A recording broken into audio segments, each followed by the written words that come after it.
Hey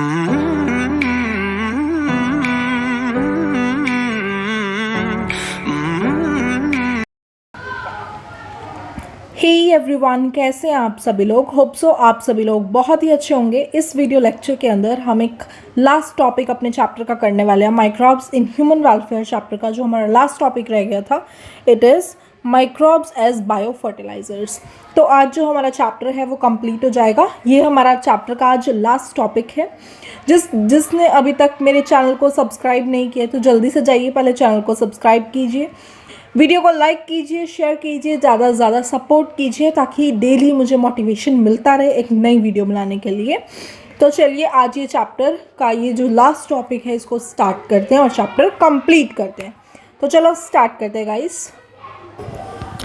With our present day lifestyle, environmental pollution is a major cause of concern। कहता है कि जैसे कि आज हमारा अब का लाइफस्टाइल है, हमारा प्रेजेंट डे का लाइफस्टाइल है, तो जो मेन कंसर्न का पॉइंट है यानी कि टेंशन वाला पॉइंट है वो सबसे पहला जो है वो है पॉल्यूशन। आपको जैसे पता ही है हमारी कंट्री के अंदर, सिटीज़ के अंदर जो पॉल्यूशन है वो डे बाय डे इंक्रीज़ हो रहा है। तो ये एक मेजर कॉज है जिसको हमें बहुत मतलब कंसर्न, मतलब बहुत ज़्यादा टेंशन वाला ये पॉइंट है कि डेली डेली जो पॉल्यूशन है वो इंक्रीज़ होता जा रहा है। The use of chemical fertilizers to meet the ever increasing demand of agriculture produce has contributed significantly to this pollution. तो जो केमिकल फर्टिलाइजर्स का यूज़ है to meet the ever increasing demand of agriculture produce, कहते हैं कि जो use है chemical fertilizers का जिसकी वजह से वो मीट कर पा रहा है, मिल पा रहा है, मतलब एग्रीकल्चर प्रोड्यूस की जो डिमांड है वो डे बाय डे इंक्रीज़ हो रही है, तो उससे मीट कर पा रहा है केमिकल फर्टिलाइजर्स के यूजेस से। और ये दोनों इकट्ठे मिलकर के कंट्रीब्यूट कर रहे हैं इस पॉल्यूशन के अंदर, यानी कि पॉल्यूशन को कंट्रोल करने में जो केमिकल फर्टिलाइज़र का यूज़ है और जो increasing demand of agriculture produce है वो दोनों कंट्रीब्यूट कर रहे हैं। और इस पॉल्यूशन को थोड़ा ध्यान मतलब थोड़ा कंसर्न से मतलब ठीक करने का ये दो पॉइंट्स हैं ऐसे, तो ये हमें याद रखने हैं। बाकी चलते हैं। Of course we have now realise that there are problems associate with the over use of chemical fertilizers and there is a large pressure to switch to organic farming the use of bio fertilisers.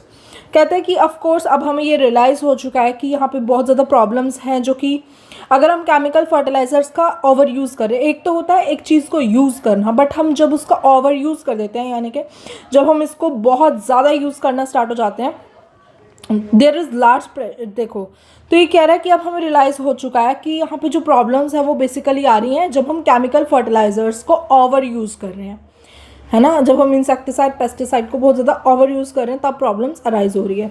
और कहते हैं यहाँ पे एक large pressure है कि हमें जो ऑर्गेनिक फार्मिंग है, ऑर्गेनिक फार्मिंग पर स्विच करना चाहिए, यानी कि बायो फर्टिलाइजर्स पर। हमें मतलब कहने का सिंपल सा, इस पिछले टॉपिक में भी हमने यही पढ़ा था मेन, कि जो केमिकल फर्टिलाइजर्स का यूज़ है वो हमें स्टॉप करना चाहिए और हमें नेचुरल मेथड्स पर आना चाहिए। तो अब यही कह रहे हैं कि ओवर यूज़ नहीं करना चाहिए, केमिकल फर्टिलाइजर्स को यूज़ अवॉइड ही करना चाहिए हमें, और हमें ऑर्गेनिक फार्मिंग पर स्विच करना चाहिए, यानी कि हमें बायो फर्टिलाइजर्स का यूज़ करना चाहिए। अब बेसिकली बायो फर्टिलाइजर्स हैं क्या? बायो फर्टिलाइज़र एक ऐसे ऑर्गेनिज्म है जो एनरिच करते हैं nutrient quality of the soil. Soil की जो न्यूट्रिएंट क्वालिटी है उसको बढ़ावा देते हैं। The main source of bio fertilizer are bacteria, fungi, cyanobacteria. अब जो मेन सोर्सेज हैं बायो फर्टिलाइजर्स के वो तीन है, एक है बैक्टीरिया, एक है फंजाई और तीसरा है हमारा cyanobacteria. You have studied about the nodules on the root of leguminous plant form by symbiotic association of Rhizobium. आप सभी ने पढ़ा ही होगा कि जो नोड्यूल्स हैं जो कि रूट्स ऑफ लेग्यूमिनस प्लांट्स पे आते हैं वो किसकी वजह से बनते हैं? जब हमारा जो राइजोबियम है वो सिम्बायोटिक एसोसिएशन फॉर्म करता है। तो ये जो सिम्बायोटिक एसोसिएशन ऑफ राइजोबियम है इसको हम डिटेल में पढ़ेंगे स्टार्टिंग के चैप्टर्स के अंदर, तो ये वाला आपको पॉइंट वहाँ पर क्लियर हो जाएगा। ये थोड़ा वहाँ से ही लिंक्ड है। These bacteria fix atmospheric nitrogen into organic forms। ये जो बैक्टीरिया हैं ये एटमॉस्फेरिक नाइट्रोजन को अपनी ऑर्गेनिक फॉर्म्स के अंदर फिक्स कर लेते हैं, which is used by plant as nutrient, जो कि प्लांट यूज़ करता है न्यूट्रिएंट के तौर पे, न्यूट्रिएंट के बेसिस पे। अदर बैक्टीरिया, जो दूसरे बैक्टीरिया हैं वो भी एटमॉस्फेरिक नाइट्रोजन को फिक्स करते हैं, बट जो free living in the soil, while जो फ्री लिविंग बैक्टीरिया हैं सॉइल के अंदर जो फ्रीली लिविंग है, जैसे कि एजोस्पाइरलम और एजिटोबैक्टर, एनरिच करते हैं nitrogen content of the soil, यानी कि नाइट्रोजन कंटेंट, सॉइल के नाइट्रोजन कंटेंट को बढ़ावा देते हैं। ये सब बेसिकली जो चैप्टर मैंने पहले भी कहा था कि ये जो चैप्टर है बेसिकली ये लर्निंग पे बेस्ड है। जितना ज़्यादा हो सके चैप्टर को रिवाइज करते रहिएगा और इसको बार बार एनसीईआरटी को पढ़िएगा, ताकि आपको जो competition exam point of view से, जो स्कूलिंग के पॉइंट ऑफ व्यू से है, आप इसको अच्छे से कर सकें। आगे चलते हैं। Fungi are also known to form symbiotic association with plants, bracket में है माइकोराइजा। जो फंजाई है, देखो ये आपको याद रखना कि जो फंजाई है वो किसके साथ अपनी सिम्बायोटिक एसोसिएशन फॉर्म कर रही है, प्लांट्स के साथ, ब्रैकेट में माइकोराइजा, मेनली इसके साथ ही ये सिम्बायोटिक एसोसिएशन फॉर्म करती है। तो एमसीक्यूज में कई बार आ जाता है कि फंजाई किसके साथ करती है, माइकोराइजा के साथ, तो ये चीज़ें आपको याद होनी चाहिए। Many members of the genus Glomus form mycorrhiza. बहुत सारे मेंबर्स हैं जीनस ग्लोमस के। ग्लोमस क्या है? ग्लोमस क्या है? एक जीनस है, वो माइकोराइजा फॉर्म करते हैं। Fungal symbiont in these association absorb phosphorus from the soil pass into plant. अब जो फंगल सिम्बायंट है, जो फंगस सिम्बायंट है इस एसोसिएशन में, वो फॉस्फोरस को ऑब्जॉर्ब कर लेती है सॉइल में से। सॉइल में फॉस्फोरस प्रेजेंट है, न्यूट्रिएंट कंटेंट फॉस्फोरस ये सब सॉइल में होता है, नाइट्रोजन फॉस्फोरस, तो वो उसको ऑब्जॉर्व करती है और बाकी जो प्लांट है पूरे प्लांट में उसको पास आउट कर देती है। Plants have such association show other benefits also, such as resistance to root-borne pathogens, tolerance to salinity and drought, and overall increase in plant growth and development. कहता है कि जो plants ऐसे एसोसिएशंस को form करते हैं वो कुछ और बेनिफिट्स भी हमें शो करते हैं, है ना। ऐसे प्लांट्स जो कि कुछ एसोसिएशन फॉर्म कर रहे हैं वो कुछ और बेनिफिट्स भी फॉर्म कर रहे हैं, जैसे कि रूट बॉर्न जो पैथोजेंस हैं उससे हमें छुटकारा मिल रहा है, ड्रोट से, फ्लड वगैरह से, इन सब चीज़ों से हमें छुटकारा मिल रहा है। और ओवरऑल जो बेसिकली इंक्रीज़ है वो किस में है? प्लांट ग्रोथ में इंक्रीज़ हो रहा है, प्लांट ग्रोथ और डेवलपमेंट में इंक्रीज़ हो रहा है, ठीक है।